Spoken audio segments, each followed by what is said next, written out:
The rain battered against the windows, drowning out the faint hum of the TV in the living room. I had always hated storms, too loud, too chaotic, but tonight it was the least of my worries. My mom's muffled voice drifted from her bedroom upstairs, punctuated by low murmurs I couldn't place. At first, I thought it was just another late-night call to one of her friends, but something about her tone, soft, almost pleading, stopped me in my tracks. I paused on the staircase, one hand gripping the banister, debating whether to head up or retreat. I knew I shouldn't eavesdrop. It wasn't like her to keep secrets. But curiosity clawed at me, and against my better judgment, I crept up the stairs, careful not to make a sound. Her door was ajar, just enough for the light to spill out into the dark hallway. I froze when I heard it. I can't keep doing this. He'll find out, she whispered. Her voice cracked, and I could hear the tension behind her words. My chest tightened. He'll find out.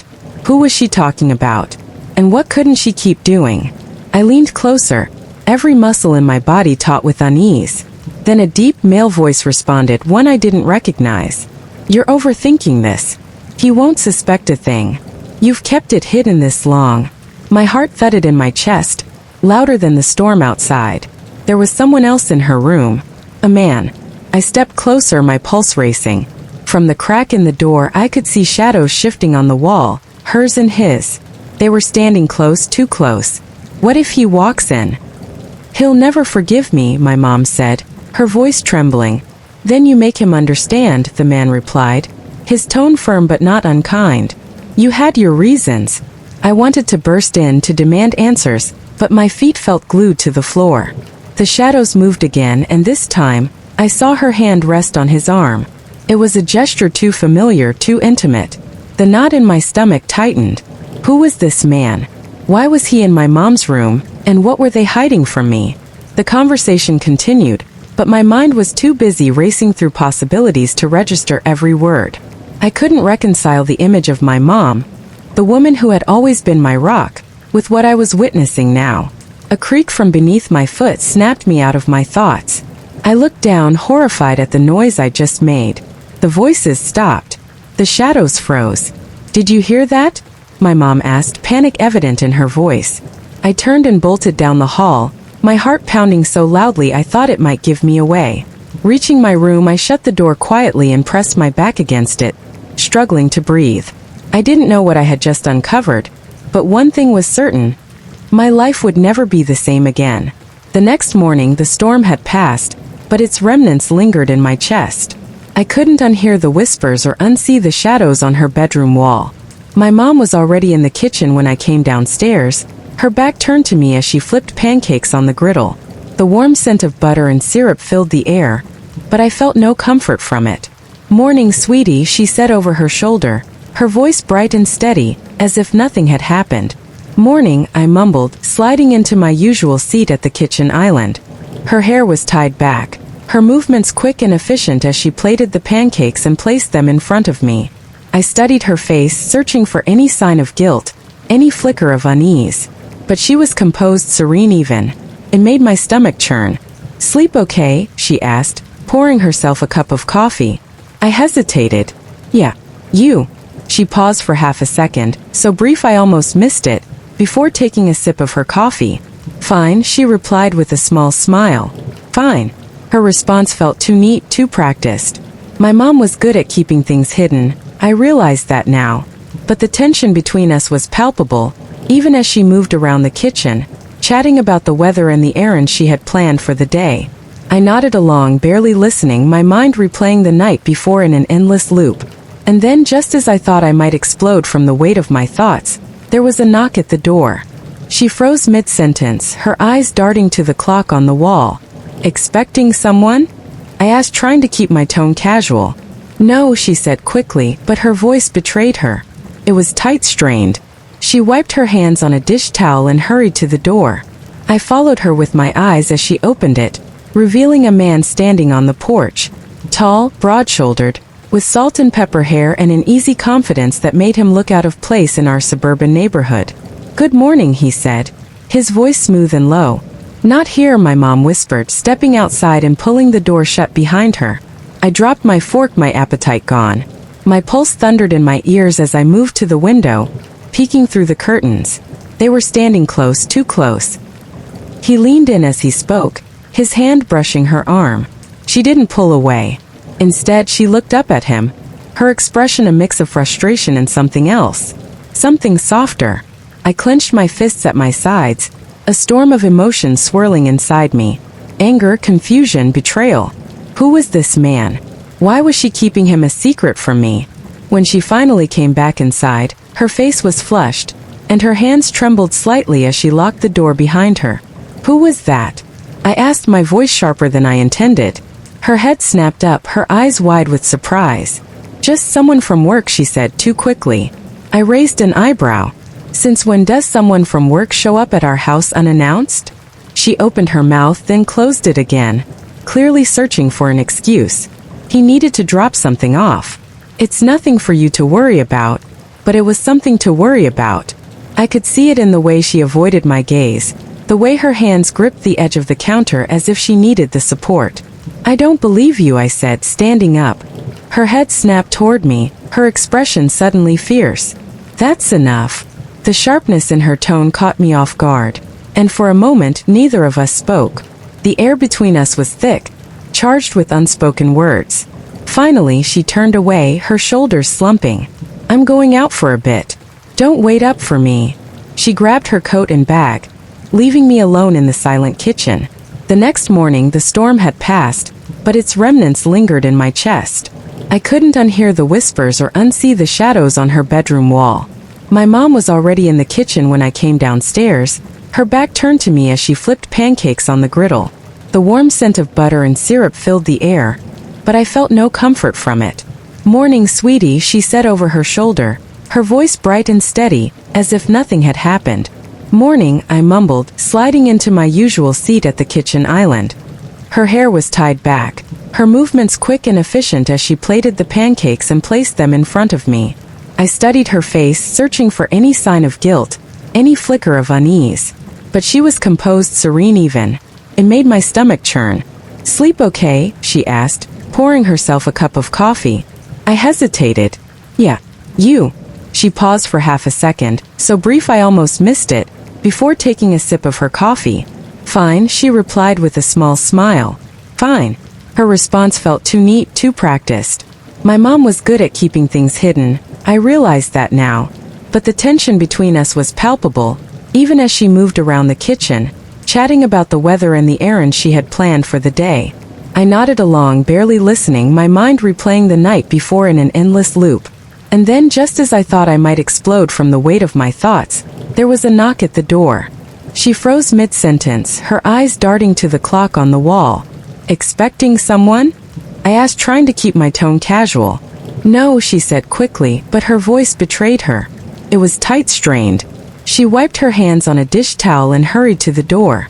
I followed her with my eyes as she opened it, revealing a man standing on the porch. Tall, broad-shouldered, with salt and pepper hair and an easy confidence that made him look out of place in our suburban neighborhood. Good morning, he said, his voice smooth and low. Not here, my mom whispered, stepping outside and pulling the door shut behind her. I dropped my fork, my appetite gone. My pulse thundered in my ears as I moved to the window, peeking through the curtains. They were standing close, too close. He leaned in as he spoke, his hand brushing her arm. She didn't pull away. Instead, she looked up at him, her expression a mix of frustration and something else. Something softer.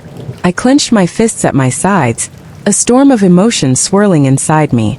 Anger, confusion, betrayal. Who was this man? Why was she keeping him a secret from me? When she finally came back inside, her face was flushed, and her hands trembled slightly as she locked the door behind her. Who was that? I asked, my voice sharper than I intended. Her head snapped up, her eyes wide with surprise. Just someone from work, she said too quickly. I raised an eyebrow.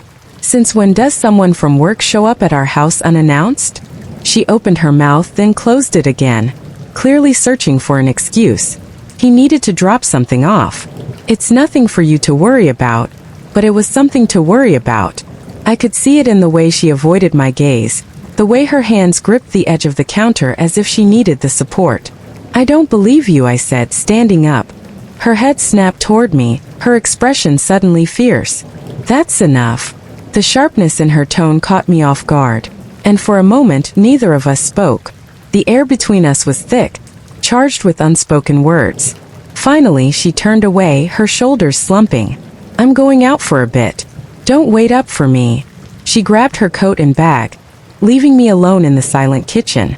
That night I couldn't sleep.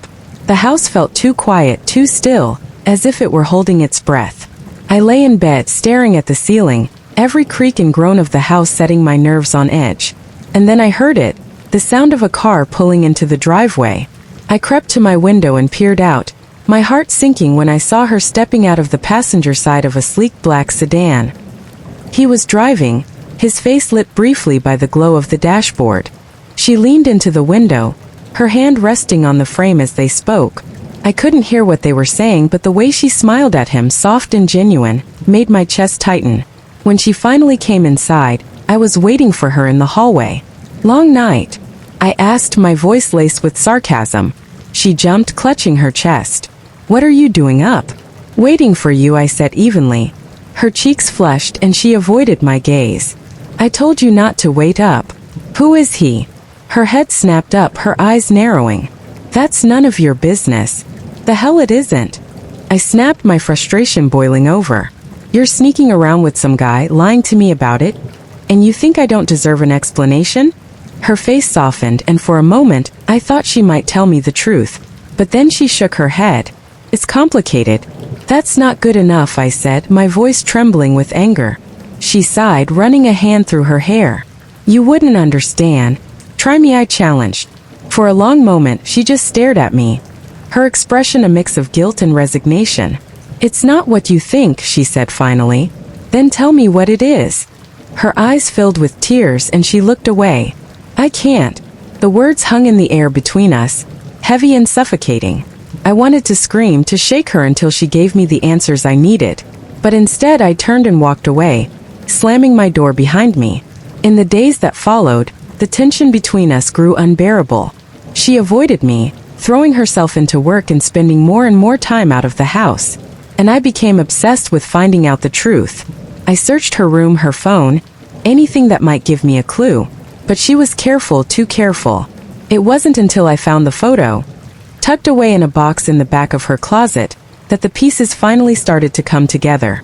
It was an old picture, creased and faded, of my mom and the man from the porch. They were younger, smiling, their arms wrapped around each other in a way that left no doubt about their relationship. But it wasn't the way they were holding each other that made my blood run cold. It was the baby in her arms, and the date scrawled on the back in her handwriting, 2 years before I was born. The discovery of the photo left me breathless. My hands trembled as I stared at the image of my mom, the man from the porch, and the baby in her arms. A date was scrawled on the back, 2 years before I was born. My mind raced, trying to reconcile what I was seeing with the woman I thought I knew. I shoved the photo back into the box and pushed it into the shadows of her closet, my heart pounding like a drum. My breathing was shallow, erratic. What did this mean? Was that baby me? Was the man in the photo my father? The questions crashed through my mind, louder and louder, until I could hardly think straight. I needed answers. Later that evening, I heard her car pull into the driveway. The sound of the engine cutting off was my signal. I stormed downstairs and waited in the dimly lit living room, my fists clenched, the photo now hidden in my pocket. When the front door opened and she stepped inside, her cheerful smile faltered the moment she saw me. You're home late, I said, my voice flat. She froze, her hand still on the doorknob. I told you I'd be out tonight. With him. I shot back, unable to hold back the venom in my voice. Her eyes narrowed. You need to stop this. No, you need to stop lying to me, I snapped, pulling the photo out of my pocket and holding it up. Who is he, Mom? Is he my dad? Her face went pale. She stumbled back as if I'd physically struck her, her purse slipping from her hand and hitting the floor with a thud. Where did you find that? She whispered, her voice trembling. In your closet, I said, my tone cold. Now tell me the truth. Her eyes darted toward the photo, then back to me. It's not what you think. I didn't know how to respond. Part of me wanted to yell at him, to tell him to stop trying to make a connection. But another part of me, The part one wasn't ready to acknowledge, felt a flicker of warmth at his words. You really didn't know about me? I asked, my voice softer now. He shook his head. I swear. If I had known, I would have been here. Why did she keep me a secret? He hesitated, glancing toward the kitchen as if making sure she couldn't hear. You'll have to ask her that, he said finally. I frowned, his answer doing little to ease my frustration. But before I could press him further, my mom returned with a tray of tea. She set it down on the coffee table and sat beside him, her hands trembling as she poured the tea. For the first time I noticed how close they were sitting. Their knees were almost touching, and his hand rested on the couch cushion just inches from hers. It was subtle, but the intimacy between them was undeniable. How did you two reconnect? I asked, narrowing my eyes at them. They exchanged a glance, and she cleared her throat. We ran into each other at a conference, she said, her voice hesitant. It was unexpected. And then what? I pressed. It just happened, she said, avoiding my gaze. Does Dad know? I asked, my voice sharp. Her head snapped up, her eyes wide. No, she said quickly. Do you plan on telling him? I don't know, she admitted. I haven't figured that out yet. The room fell silent again, the weight of her words pressing down on all of us. I felt like a bystander in my own life, watching as the people I loved made decisions that would change everything. The breaking point came later that night. I was in my room trying to make sense of everything when I heard their voices downstairs. They were speaking in hushed tones, but the emotion in their voices was impossible to ignore. Curiosity got the better of me, and I crept down the hallway, stopping just outside the living room. You can't stay here, my mom was saying. It's too much. I can't just leave, he replied. Not now. What if he finds out? I'll deal with it, he said firmly. I'm not going anywhere. The intensity of their conversation sent a chill down my spine. I peeked around the corner, and what I saw made my heart stop. He was standing close to her, his hands on her shoulders as he spoke. She looked up at him, her expression torn. And then, without warning, he leaned in and kissed her. I gasped, the sound involuntary, and they broke apart, turning toward me. The room fell deathly silent as we stared at each other, the weight of what I just witnessed hanging in the air. The silence after the kiss was deafening. My mom and the man I now knew was my father stood frozen, their faces pale and stricken with shock. My gasp had shattered whatever fragile bubble they'd been living in, forcing them back into reality. Wait, my mom started, her voice trembling as she stepped toward me, her hands outstretched like I was a frightened animal ready to bolt. It's not. Don't. I cut her off, my voice sharper than I intended. My chest felt tight, the air in the room too thick to breathe. I can explain, she pleaded, her eyes glistening with unshed tears. Explain. I snapped, my voice rising. Explain what? That you've been sneaking around behind my back? That you lied to me about everything? That you kissed him? The words came out in a torrent, each one louder and angrier than the last. My hands balled into fists at my sides as I fought to keep from completely unraveling. I didn't mean for you to see that, she said weakly. Does that make it okay? I spat. Does hiding it make it better? The man, my father, stepped forward, his hands raised in a placating gesture. Listen, this isn't what it looks like, he said, his voice calm but firm. I laughed bitterly, the sound harsh and hollow. Not what it looks like. Are you serious? I'm not stupid. I saw exactly what this is. You don't understand, my mom said, her voice cracking. It's complicated. Stop saying that. I shouted. Stop pretending this is some big complicated mystery. You kissed him. You betrayed me. You betrayed Dad. Her face crumpled at the mention of my dad, and for a brief moment, I felt a pang of guilt. But the anger boiling inside me quickly drowned it out. I didn't mean for this to happen, she whispered, her voice barely audible. But it did, I said coldly. And now what? What happens next? She didn't answer, her silence louder than any words could have been. I turned on my heel and stormed upstairs, slamming the door to my room behind me. My chest heaved as I paced back and forth, my mind racing. I felt like a dam had burst inside me, the flood of emotions too overwhelming to process all at once. Anger, betrayal, sadness, confusion. They all churned together, leaving me feeling raw and exposed. There was a knock at the door. "Go away," I shouted. The door opened anyway and he stepped inside. I said go away, I growled, glaring at him. "I'm not leaving until we talk," he said firmly, closing the door behind him. "There's nothing to talk about," I snapped. "Yes, there is," he said, his tone calm but unyielding. "You're angry, and you have every right to be. But you deserve to hear the truth." I folded my arms across my chest, leaning against the wall. "Fine. Talk," he sighed, running a hand through his hair. "I didn't come here to hurt you. I came because I wanted to know you, to be part of your life." "And kissing my mom was part of that plan?" I asked, my voice dripping with sarcasm. He winced, guilt flashing across his face. "That wasn't supposed to happen. It was a mistake." I raised an eyebrow, unimpressed. "Some mistake. I know how it looks," he said. "But you need to understand, your mom and I have a history. A complicated one." "There's that word again," I muttered under my breath. He took a deep breath, as if bracing himself. "When we were younger, we were in love. Deeply in love. But life got in the way and we went our separate ways. She never told me about you, and when we reconnected, all those feelings came rushing back." I stared at him, my mind struggling to process his words. "So what? You think that makes this okay? You think that justifies sneaking around and lying to me?" "No," he said quickly. "It doesn't justify anything. But I need you to know that this isn't just some fling. I care about her. I care about you." I laughed bitterly, shaking my head. "You don't even know me." "But I want to," he said earnestly.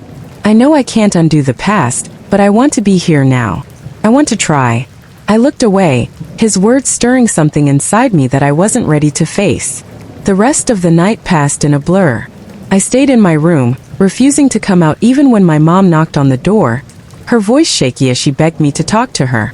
When I finally fell asleep, my dreams were restless, filled with fragmented images of the photo, the kiss, and my dad. My real dad, standing in the doorway, his expression unreadable. The next morning, I woke to the sound of voices downstairs. I hesitated at the top of the stairs, listening as they spoke in hushed tones.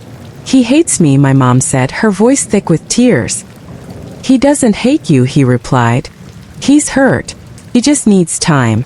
"I don't know how to fix this," she said, her voice breaking. "You start by being honest," he said gently. I clenched my jaw, the knot in my chest tightening. Part of me wanted to storm down there and demand more answers, but another part of me, one I wasn't proud of, just wanted to run away. Eventually, I forced myself to go downstairs. They were sitting at the kitchen table, their conversation stopping abruptly when they saw me. "Good morning," my mom said cautiously, her eyes red and puffy. I ignored her and poured myself a cup of coffee, the silence in the room unbearable. Finally, he spoke. "I know this isn't easy for you," he said, "and I don't expect you to forgive us overnight. But I hope you'll give us a chance to make things right." I set my mug down and turned to face them. "I don't know if I can do that," I admitted, my voice trembling. My mom's face crumpled, fresh tears streaming down her cheeks. "I'm so sorry," she whispered. "For everything." I looked at her, my anger softening just enough to let the pain seep through. "I don't know if sorry is enough," I said quietly. She nodded, her shoulders shaking as she cried. "I'll do whatever it takes to make this right. I promise." I looked at him, his expression filled with a quiet determination. "And what about you?" "I'll do whatever you need," he said simply. The weight of their words hung in the air, and for the first time I felt a glimmer of hope. It wasn't much, but it was enough to keep me from walking away. The house was cloaked in stillness, yet the tension inside felt suffocating. The confrontation had been building for weeks, and now, standing in the dimly lit living room, there was no escaping it. My mom sat on the edge of the couch, her hands wringing together, her eyes darting to the floor, while I paced the length of the room, my mind a whirlwind of emotions. "I can't believe you didn't tell me," I said, my voice shaking with a mixture of anger and confusion. "I didn't know how," she whispered, her voice barely audible. "That's not good enough," I snapped, spinning to face her. "You've been lying to me my entire life. Do you know what it feels like to find out everything you believed about your family is a lie?" Her eyes met mine, glistening with unshed tears. "I never meant to hurt you," she said, her voice trembling. "I thought I was protecting you." "Protecting me from what?" I demanded, throwing my arms up in frustration. The truth. The door creaked open behind me, and I turned sharply to see him, my biological father, step inside. His face was lined with tension, his eyes darting between us as he closed the door quietly. "What's going on?" he asked, his voice calm but cautious. "I'm asking her why she kept you a secret," I said, my voice laced with bitterness. "She was doing what she thought was best," he said, stepping closer. "And you're okay with that?" I shot back. "You're okay with missing out on my entire life because she decided it wasn't your business?" "I'm not okay with it," he said, his voice steady. "But I understand why she did it." "Of course you do," I muttered, shaking my head. "Please stop," my mom said, her voice cracking. "This isn't helping." "Then tell me the truth," I said, turning to her. "Why did you keep him from me? Why didn't you give him a chance to know me?" Her shoulders slumped, and she let out a shaky breath. "Because I was scared," she admitted. "I didn't think he wanted to be part of your life. And I didn't want to put you through the pain of rejection if I was wrong." I stared at her, my chest tightening. "You didn't even give him a choice," I said, my voice barely above a whisper. "I know," she said, tears spilling down her cheeks. "And I regret that every single day. But I can't change the past. All I can do is try to make things right now." The room fell silent, the weight of her words settling over us. He stepped forward then, his movements slow and deliberate, as if he didn't want to startle me. "She's right," he said. "We can't change what happened. But I want to be here for you now. If you'll let me." I looked at him, my emotions a tangled mess of anger, sadness, and something I couldn't quite name. "Why now?" I asked. "Why bother trying after all this time?" "Because you deserve to know the truth," he said simply. "And because I want to be part of your life, no matter how long it takes for you to accept me." His words hung in the air, heavy with sincerity.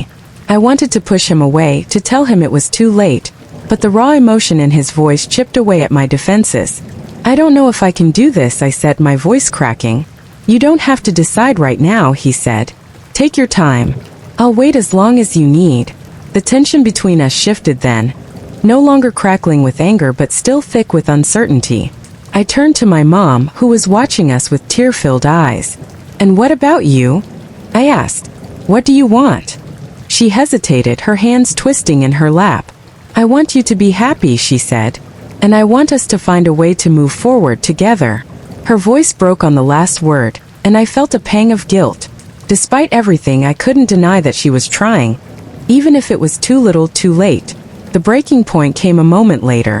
My mom reached out, her hand brushing against my arm as she tried to comfort me. I flinched at the contact, but she didn't pull away. "I'm so sorry," she said, her voice barely a whisper. "For everything." The sincerity in her voice hit me like a punch to the gut. For a moment, I considered walking away, leaving them both to deal with the mess they'd created. But something stopped me, a flicker of hope that maybe, just maybe, we could find a way to move forward. "I need time," I said finally, my voice trembling. "Take all the time you need," my mom said, her voice filled with relief. He nodded, his expression softening. "We're not going anywhere," he said. The rest of the evening passed in a blur. We didn't talk much after that, the silence between us no longer suffocating but still heavy with unspoken emotions. When I finally went to bed, I lay awake for hours, my mind replaying the events of the day. The confrontation had left me drained, but for the first time in weeks, I felt like I could breathe again. I didn't know what the future held or how we would navigate the fallout of everything that had happened. But as I drifted off to sleep, I felt a flicker of hope, a fragile thread of connection that had the potential to grow into something stronger. The house was silent again, but it was a different kind of silence. It wasn't the oppressive tension of secrets or the sharp edge of confrontation.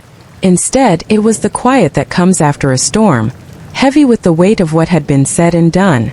I sat alone in the living room, staring at the photo I had found earlier. The edges were worn, the ink slightly faded, but the image was still vivid. My mom looked so young, her smile wide and carefree.